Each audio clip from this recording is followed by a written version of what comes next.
In this module, we will review automated tasks and demonstrate how to add automated tasks to devices. Automated tasks use scripts to run preventative maintenance such as emptying the recycle bin, clearing out event logs, and removing temporary files on devices.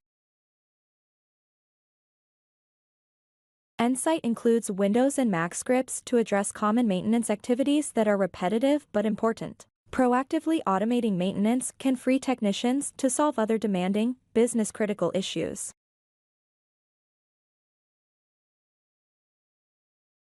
Automated tasks include the following categories: user, application, or system control, security, install or remove software, virtualization, and maintenance.